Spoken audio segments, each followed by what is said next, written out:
माझ्या काकूचा ऑफिसमधल्या एका पुरुषासोबत तिचं लफडं चालू होतं. का? कारण माझा काका बरेच वर्ष झाली आजारी आहे. त्यामुळे वनिता काकूला सुंदर वेळचा अनुभव मिळत नव्हता. मित्रांनो, आज मी तुम्हाला माझ्या सोबत घडलेली एक सत्यकथा सांगणार आहे. मित्रांनो, माझी काकी, तिचं नाव वनिता आहे. नावात काय आहे असं म्हणतात ना, पण तरीही सांगतो. ती साधारण 40च्या आसपास आहे. दिसायला ती सुंदर आणि भरदार आहे. ती जास्त गोरीपान असं काही नाही. तिचे व्यक्तिमत्व अगदी सामान्य आहे. पण मित्रांनो, बाई कितीही साधी दिसली तरी तिच्या जीवनात भावना टाकली की अनुभव काही वेगळाच असतो. तर असं झालं.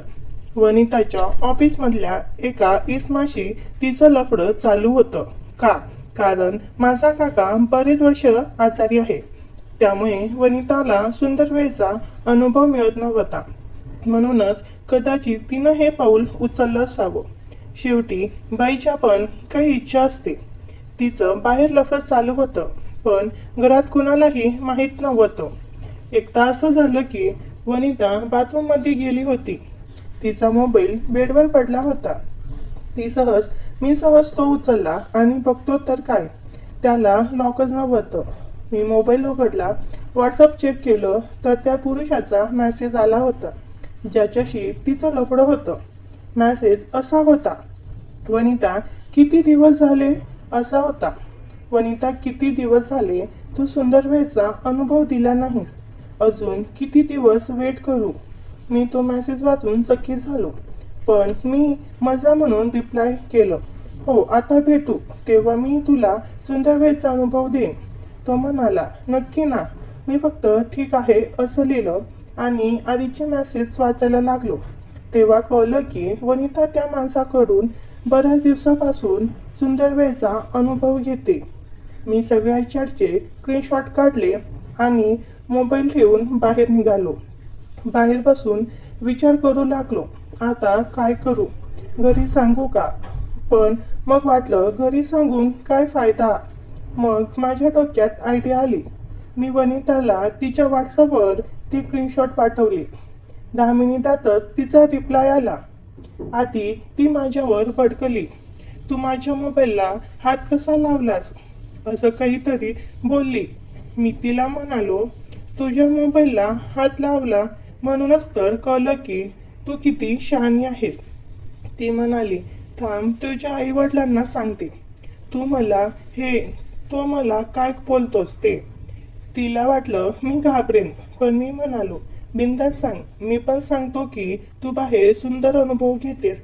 तेव्हा ती थोडी नरम पडली आणि म्हणाली, अरे असं काय करतोस, सांग तुला काय हवंय. मी तुला पैसे देईन, पण हे घरी कुणाला सांगू नकोस. मी म्हणालो, तुझे पैसे तुझ्याकडे ठेव, मला सुंदर वेळेचा अनुभव हवाय. ती म्हणाली, अरे मी तुझ्या आईच्या वयाची आहे, असं होऊ शकत नाही. मी म्हणालो, ठीक आहे मग घरी सांगतो.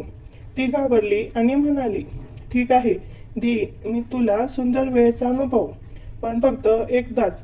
हवं तर नंतर पैसे घे. मी म्हणालो, ठीक आहे. मग मी तिला सांगितलं, मी एका हॉटेलात रूम बुक करतो, तिथं जाऊन सुंदर वेळेचा अनुभव घेऊ. ती म्हणाली, ठीक आहे, पण रविवारी, कारण तेव्हा मला सुट्टी असते. मी होकार दिला आणि एका हॉटेलात रूम बुक केली. रविवारची वाट बघत होतो. शेवटी रविवार आला. आम्ही घरी सांगितलं की वनिताच्या माहेरी जातोय, संध्याकाळी परत येऊ. मग आम्ही हॉटेलवर पोहोचलो आणि रूम घेतली. रूममध्ये जाताच मी वनिताला मिठीत घेतलं आणि पापी द्यायला लागलो. ती म्हणाली, अरे जरा धीर धर, मला फ्रेश होऊ दे. मी म्हणालो, चुप बस, फ्रेश व्हायचं नाही, तुला सुंदर अनुभव द्यायचा आहे.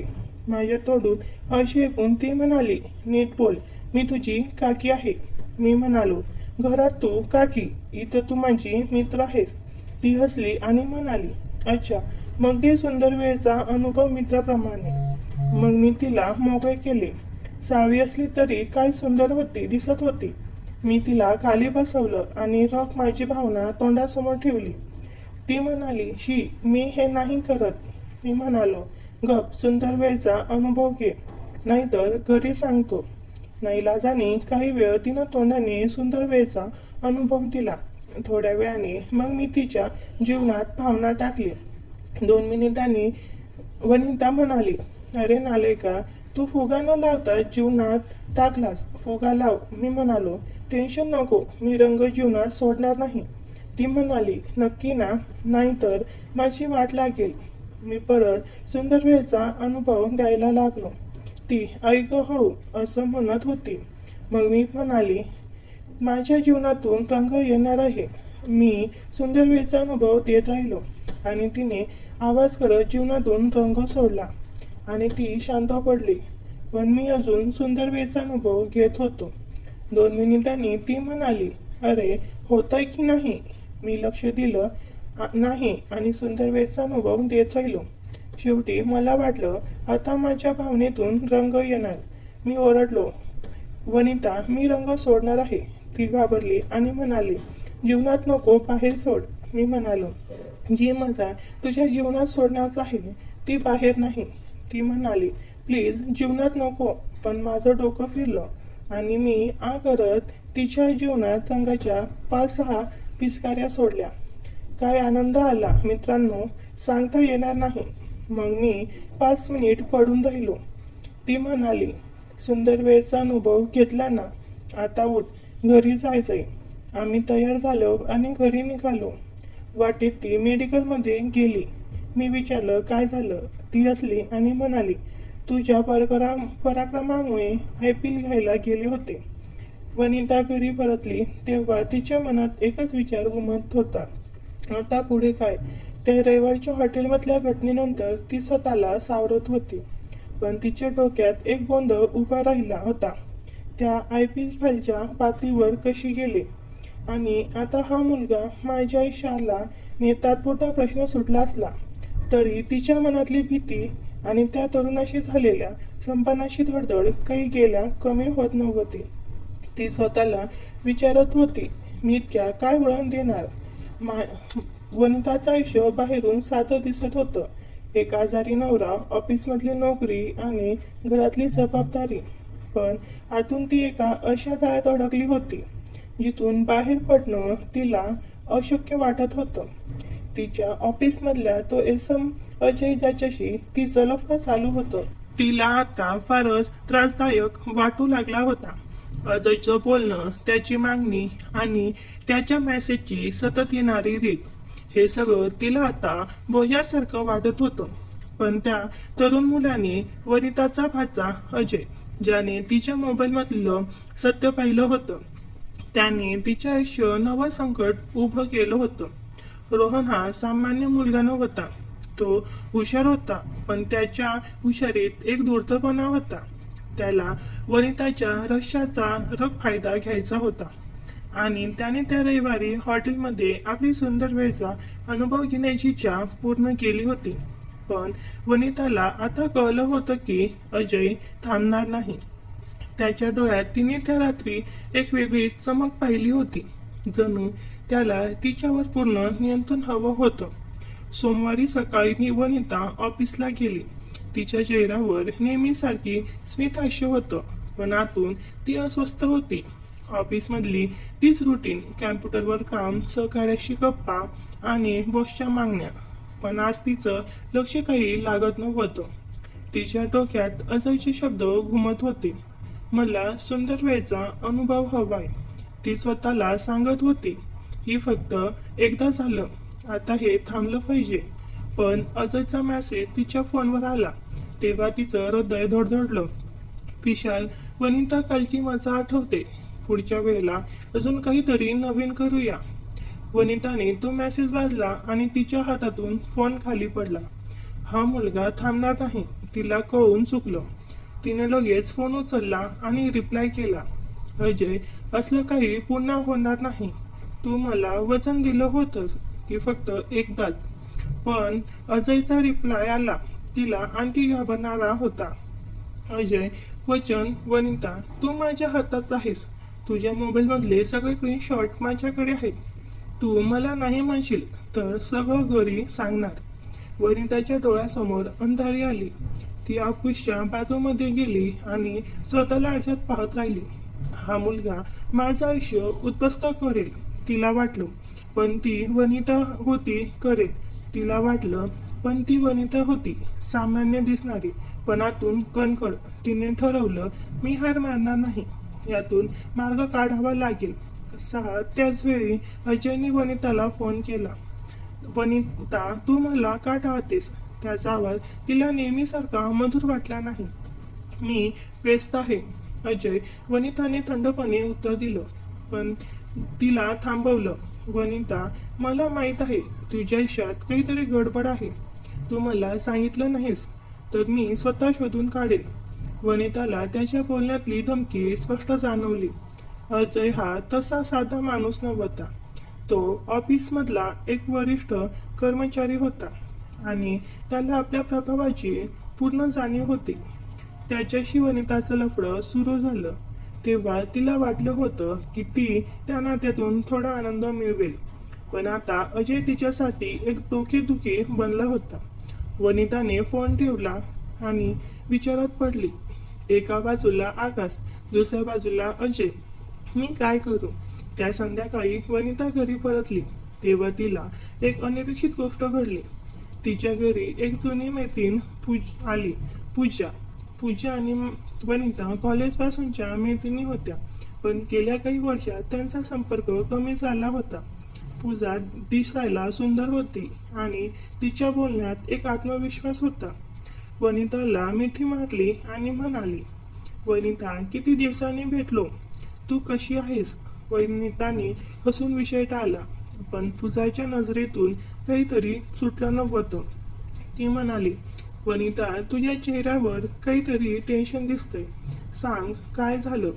वनिताला पूजावर विश्वास होता, पण ती आपलं सत्य सांगण्यास घाबरत होती. शेवटी पूजा त्या आग्रहाखातर तिने थोडंसं सत्य सांगितलं, अजयबद्दल. पण आकाशचं रहस्य तिने लपवलं. पूजाने शांतपणे ऐकून घेतलं आणि म्हणाली, वनिता, तू खूप मोठ्या संकटात आहेस, पण तू एकटी नाहीस, मी तुला मदत करेन. पूजाने तिला एक आयडिया दिली. अजयला तुझ्या आयुष्यातून कायमचं काढून टाकायचं. तिने वनिताला एक प्लॅन सांगितला ज्यामुळे अजयला धडा शिकवता येईल आणि वनिताचं आयुष्य पुन्हा रुळावर येईल. पण वनिताला पूजाच्या बोलण्यात काहीतरी रहस्यमय वाटत होतं. पूजा खरंच मला मदत करते की तिचं काही स्वतःचं हित आहे? वनिताच्या मनात शंका निर्माण झाली. दुसऱ्या दिवशी अजयने वनिताला पुन्हा मेसेज केला, वनिता, आज संध्याकाळी भेटायचं. मी एक नवीन जागा शोधली आहे, तिथे आपण अजून सुंदर वेळचा अनुभव घेऊ. वनिताने तो मेसेज वाचला आणि तिचं डोकं गरगरलं. ती म्हणाली, अजय, बस झालं आता. एक फोटो पाठवला हॉटेलच्या रूममधला जिथे ते दोघे होते. वनिता, हा फोटो तुझ्या नवऱ्याला पाठवू का? त्याने धमकी दिली. वनिताला काही सुचत नव्हतं. ती पूजाला फोन करणार होती, पण तेवढ्यात तिला एक फोन आला आकाशचा. वनिता, आज रात्री मला भेट, नाहीतर मी तुझ्या घरी येतो. वनिताच्या डोक्यात सगळं गोंधळलं. एका बाजूला अजय, दुसऱ्या बाजूला आकाश आणि आता पूजाचं रहस्यमय वागणं. ती काय करणार? वनिताने तुझ्याला भेटायला ठरवलं. त्या दोघी एका कॉफी शॉपमध्ये भेटल्या. पूजाने वनिताला एक पेन ड्राईव्ह दिला आणि म्हणाली, पूजा, यात अजयच्या काही गोष्टी आहेत. तू हे वापरलंस तो तुझ्यापासून कायमचा दूर होईल. वनिताने विचारलं, यात काय आहे? पूजा हसली आणि म्हणाली, आकाशचं एक रहस्य, पण तू ते बघितलंस तर तुला माझ्यावर विश्वास ठेवावा लागेल. वनिताला पूजाच्या बोलण्यातली धमकी जाणवली, पण तिने तो पेनड्राईव्ह घेतला. घरी गेल्यावर वनिताने पेनड्राईव्ह उघडला. त्यात अजयचे काही फोटो आणि व्हिडिओ होते, त्याच्यासोबत दुसऱ्या एका महिलेचे. वनिताला धक्का बसला. आकाशचं दुसरं लफडं, पण त्यातही ती महिला कोण होती? वनिताने नीट पाहिलं आणि तिच्या डोळ्यापुढे अंधारी आली. ती पूजा होती. पूजा आणि आकाश यांचंही काहीतरी राहिलेलं होतं आणि आता पूजा वनिताला का मदत करत होती हे तिला कळलं नाही. त्या रात्री पूजाला झोप लागली नाही. तिच्या डोक्यात प्रश्नाचं कहर माजलं होतं. पूजा मला का फसवते? आकाश आणि पूजा यांच्यात काय आहे? अजय मला का सोडत नाही? तिने ठरवलं की उद्या पूजाला भेटून सत्य शोधेल. पण तेवढ्यात तिच्या फोनवर एक मेसेज आला, अनोळखी नंबरवरून. पूजा, ती खूप मोठ्या खेळात अडकली आहेस. तुझ्या जवळच्या व्यक्ती तुला फसवत आहेत. उद्या रात्री 10 वाजता मला भेट, नाहीतर तुझं सगळं आयुष्य उद्ध्वस्त होईल. तुझ्याच्या हातातून फोन खाली पडला. वनिताच्या हातातला फोन खाली पडला तेव्हा तिच्या डोक्यात प्रश्नाचं वादळ उठलं. हा अनोळखी मेसेज कोणी पाठवला? माझ्या आयुष्याचं सत्य कुणाला माहीत आहे? त्या रात्री तिला झोप लागली नाही. तिच्या डोळ्यासमोर अजयची धमकीचे मेसेज, आकाशचं दबाव टाकणारं बोलणं आणि पूजाच्या पेनड्राईव्ह मधलं त्या अनपेक्षित सत्याचं दृश्य घुमत होतं. पूजा आणि आकाशला यांच्यातलं नातं तिला धक्का देणार होतं. आणि आता हा अनोळखी मेसेज तिच्या आयुष्याचं नाव संकट घेऊन आला होता. माया स्वतःला सावरत म्हणाली, मी घाबरून चालणार नाही. उद्या रात्री मी त्या अनोळखी व्यक्तीला भेटेन आणि सत्य शोधेन. तिने फोन उचलला आणि मेसेजचा रिप्लाय केला. ठीक आहे, कुठे भेटायचं? उत्तर ताबडतोब आलं. शहराच्या बाहेरच्या जुन्या वडार खेळकडे ये, रात्री 10 वाजता. एकटीच ये, नाही तर. पूजाला काटा आला, पण तिने ठरवलं की या खेळाला सामोरी जाईल. दुसऱ्या दिवशी सकाळी वनिता पूजाला भेटायला गेली. त्या एका शांत कॉफी शॉपमध्ये बसल्या. वनिताने पूजाला सर्व प्रश्न विचारला. पूजा, तू मला का फसवतेस? त्या पेंटाऊमध्ये तुझे आणि आकाशचे फोटो का होते? पूजाच्या चेहऱ्यावर एक क्षणभर भीती दिसली, पण ती लगेच सावरली आणि हसत म्हणाली, वनिता, तू गैरसमज करून घेतलंस. मी तुला मदत करायला पेन ड्राईव्ह दिला, पण त्या फोटोचे कारण मी सांगेन. पूजाने सांगितलं की ती आणि आकाश याच काही वर्षापूर्वीचं नातं होतं, पण आता ते संपलं होतं. ती म्हणाली, आकाश एक नंबरचा फसवा माणूस आहे. त्याने मला फसवलं आणि आता तुला पण फसवत आहे. मी तुला त्या फोटोमुळे ब्लॅकमेल करायला सांगितलं, जेणेकरून तो तुझ्यापासून दूर राहील. वनिताला पूजाचं बोलणं खरं वाटलं, पण तिच्या मनात शंका कायम होती. पूजा खरंच माझी मैत्रीण आहे की तिचा काही स्वतःचा डाव आहे? पूजाने वनिताला एक आयडिया दिली. आकाशला पेनड्राईव्ह मधल्या फोटोची धमकी देऊन त्याला तिच्या आयुष्यातून कायमचं काढून टाकायचं. वनिताला हा प्लॅन आवडला, पण ती म्हणाली, पूजा, मला सगळं सांग. तू मला अजून काय लपवतेस? पूजाने हसत विषय टाळला आणि म्हणाली, वनिता, तू माझ्यावर विश्वास ठेव. मी तुझी मैत्रीण आहे. पण वनिताच्या मनात पूजाबद्दलचा संशय वाढतच होता. त्या दिवशी दुपारी अजयने वनिताला पुन्हा मेसेज केला, वनिता, आज रात्री भेटायचं. मी एक नवीन हॉटेल बुक केलंय. तू येशील मी सगळं घरी सांगू? वनिताला राग आला. ती म्हणाली, अजय, तू मला ब्लॅकमेल करणं बंद कर. मी तुला एकदा सुंदर वेळेचा अनुभव दिला, आता बस. पण अजय हसला आणि म्हणाला, वनिता, तू माझ्या हातात आहेस. या रात्रीच्या फोटोमुळे तुझं आयुष्य माझ्या मिठीत आहे. पूजाच्या डोळ्यासमोर त्या रात्रीचं दृश्य आलं आणि तिला कापड भरलं. पूजानं ठरवलं की ती अजयला थांबवायलाच हवं. तिने त्याला मेसेज केला, ठीक आहे, आज रात्री भेटू, पण फक्त शेवटचं. अजयने लगेच होकार दिला आणि वनिताच्या मनात एक नवीन योजना आकार घेऊ लागली.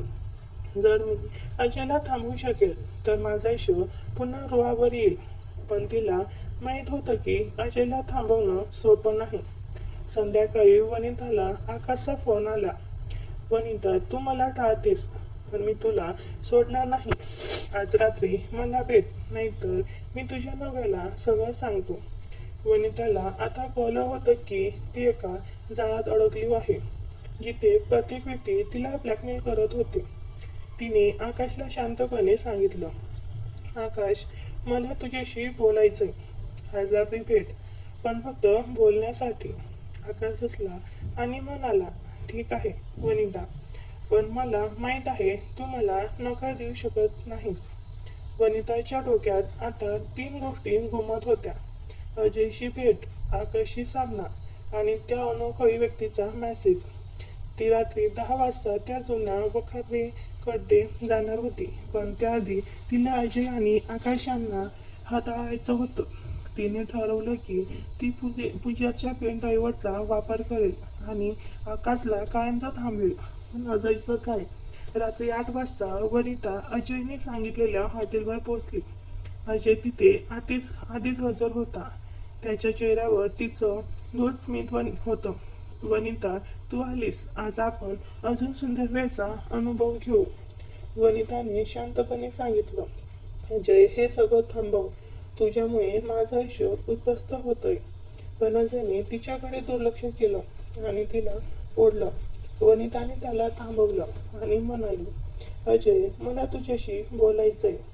तू मला ब्लॅकमेल करणं बंद कर, नाहीतर मी स्वतःच सगळं घरी सांगेन. अजय धक्का बसला. तो म्हणाला, वनिता, तू मला धमकी देतेस? ठीक आहे, जा आणि सांग. पण तुझ्या नवऱ्याला त्या फोटोचा धक्का सहन होईल का? वनिताला कळलं की अजय थांबणार नाही. तिने एक शेवटचा डाव खेळायचा ठरवलं. ती म्हणाली, अजय, तुला सुंदर वेळेचा अनुभव हवाय ना? ठीक आहे, पण माझी एक अट आहे. तू मला त्या फोटोचे सगळे प्रूफ्स डिलीट कर. अजय हसला आणि म्हणाला, ठीक आहे वनिता, पण आधी सुंदर वेळेचा अनुभव, मग डिलीट. वनिताने त्याला एक ग्लास पाणी दिला, ज्यात तिने झोपेची गोळी मिसळली होती. अजयने ते पाणी प्यायलं आणि काही मिनिटात तो झोपेत गेला. त्याने त्याचा फोन उघडला आणि सगळे फोटो डिलीट केलं. तिने त्याच्या फोनमधलं ब्लॅक कॉफी डिलीट केलं, जेणेकरून त्या फोटोचा कोणताही पुरावा राहणार नाही. आता अजय मला कधीच त्रास देणार नाही, तिला वाटलं. पण तिच्या मनात अजूनही त्या अनोळखी मेसेजचं टेन्शन होतं. अजयला हॉटेलच्या रूममध्ये सोडून वनिता आकाशला भेटायला गेली. ती एका रेस्टॉरंटमध्ये पोहोचली, जिथे आकाश तिची वाट पाहत होता. आकाशने तिला पाहताच हसत म्हटलं, वनिता, तू आज खूप सुंदर दिसतेस. चल, आपण कुठेतरी खास जागी जाऊया. वनिताने त्याला थांबवलं आणि म्हणाली, आकाश, मला तुझ्याशी गंभीर बोलायचंय. तू मला ब्लॅकमेल करणं बंद कर, नाहीतर. तिने पेन ड्राईव्ह त्याच्यासमोर ठेवला. आकाशने पेन ड्राईव्ह पाहून हसत म्हटलं, वनिता, तू मला धमकी देतेस? यात काय आहे? वनिताने सांगितलं, तुझे आणि पूजाचे फोटो. तू मला त्रास दिलास तर हे फोटो तुझ्या बायकोला पाठवेन. आकाशचा चेहरा पडला. तो म्हणाला, वनिता, तू हे कसं काय? पण वनिताने त्याला मात्र थांबवलं आणि म्हणाली, आकाश, माझ्या आयुष्यातून निघून जा, नाहीतर तुझं आयुष्य उद्ध्वस्त होईल. आकाशने काहीच उत्तर दिलं नाही आणि चुपचाप निघून गेला. वनिताला वाटलं की तिने आकाशला कायमचं थांबवलं, पण तिच्या मनात अजूनही त्या अनोळखी मेसेजचं रहस्य होतं. ती आता त्या जुन्या वखारीकडे जाण्यासाठी तयार झाली. रात्री 10 वाजता वनिता शहराबाहेरच्या जुन्या वखारीकडे पोहोचली. ती जागा ओसाड आणि भीतीदायक होती. वनिताच्या हृदयाची धडधड वाढली. तिने आजूबाजूला पाहिलं, पण कोणी दिसलं नाही. तेवढ्यात तिला एक पावलांचा आवाज ऐकू आला. ती मागे वळली आणि तिथे एक व्यक्ती उभी होती. त्याचा चेहरा अंधारात लपलेला होता. वनिता, तू आलीस? त्या व्यक्तीने खोल आवाजात म्हटलं. वनिताने थरथरत विचारलं, तू कोण आहेस? तुला काय हवंय? ती व्यक्ती हसली आणि म्हणाली, वनिता, मी तुझ्या आयुष्याचा सत्य जाणतो. तुझ्या नवऱ्याला सगळं माहीत आहे. वनिताला धक्का बसला. माझ्या नवऱ्याला? तिचा नवरा, जो गेल्या काही वर्षापासून आजारी होता, त्याला कसं काय माहीत असेल? ती व्यक्ती पुढे आली आणि वनिताला त्याचा चेहरा दिसला. तो कुणी अनोळखी नव्हता. तो तिचा नवरा विकास होता. वनिताच्या डोळ्यासमोर सगळं गरगटलं. विकासने सांगितलं, वनिता, मी गेल्या काही महिन्यापासून तुझ्या मागे होतो. तुझं आकाशसोबतचं लफडं, अजयसोबतचं सुंदर वेळचा अनुभव, मला सगळं माहीत आहे. वनिताच्या पायाखालची जमीन सरकली. पण तू तर आजारी होतास, वनिता थरथरत म्हणाली. विकास हसला आणि म्हणाला, वनिता, मी आजारी होतो, पण मी बरा झालोय आणि आता मी तुझ्यावर नजर ठेवत होतो. तू मला फसवलंस, पण आता तुझी वेळ आली आहे. त्याने एक बंदूक पूजासमोर धरली. वनिताच्या डोळ्यात भीती दिसली, पण तिने हिंमत गोळा केली आणि विचारलं, विकास, तू मला काय करणार आहेस? विकासने तिच्याकडे पाहत म्हटलं, वनिता, तुझ्या आयुष्याचा खेळ आता संपला आहे, पण मी तुला एक शेवटची संधी देतो. माझ्यासोबत ये आणि सगळं विसर, नाहीतर. त्याने बंदूक तिच्या डोक्याला लावली. वनिताच्या डोळ्यात अश्रू आले, पण ती शांत राहिली. तिने विचारलं, विकास, तुला पूजाबद्दल माहीत आहे का? विकासचा चेहरा बदलला. तो म्हणाला, पूजा, ती काय करते? वनिताला कळलं की विकासला पूजा आणि आकाश यांच्यातलं सत्य माहीत नाही. तिने पेन ड्राईव्ह त्यांच्यासमोर ठेवला आणि म्हणाली, विकास, हे बघ, तुझी पूजा तुला फसवतेस. विकासने पेन ड्राईव्ह उचलला आणि त्यातले फोटो पाहताच त्याचा चेहरा रागाने लाल झाला. पूजाला तो ओरडला. तेवढ्यात वखारीच्या दारातून एक सावली दिसली. वनिताने आणि विकासने मागे होऊन पाहिलं. तिथे पूजा उभी होती. तिच्या हातात एक चमकणारी वस्तू होती. वनिता, तू खूप हुशार आहेस, पूजा म्हणाली, पण तुझा खेळ आता संपला. तिने तिच्या हातातली वस्तू वनिताकडे रोखली. ती एक चाकू होती. वनिताच्या आणि विकासच्या डोळ्यात भीती दिसली. पूजा हसत म्हणाली, वनिता, तू मला फसवलंस, आणि विकास, तू मला कधीच समजलंच नाहीस. आता तुम्हा दोघांचा शेवट मी करणार. तिने उगारला, पण तेवढ्यात वखाराच्या दारातून जोरात आवाज झाला. वनिता, विकास आणि पूजा मागे होऊन पाहतात. एक अनोखी माणूस उभा होता. त्याच्या हातात एक कागद. थांबा, तो ओरडला. तुम्ही तिघं माझ्या जाळ्यात अडकले आहात. मला तुमचं सगळं सत्य माहीत आहे. आता माझाच खेळ सुरू होणार आहे. वनिताच्या डोळ्यासमोर अंधार येतो. हा माणूस कोण आहे? त्याच्या हातातलं कागद काय आहे? आणि तो इतकं सगळं कसं जाणतो? हे जाणून घ्या भाग 2 मध्ये. धन्यवाद.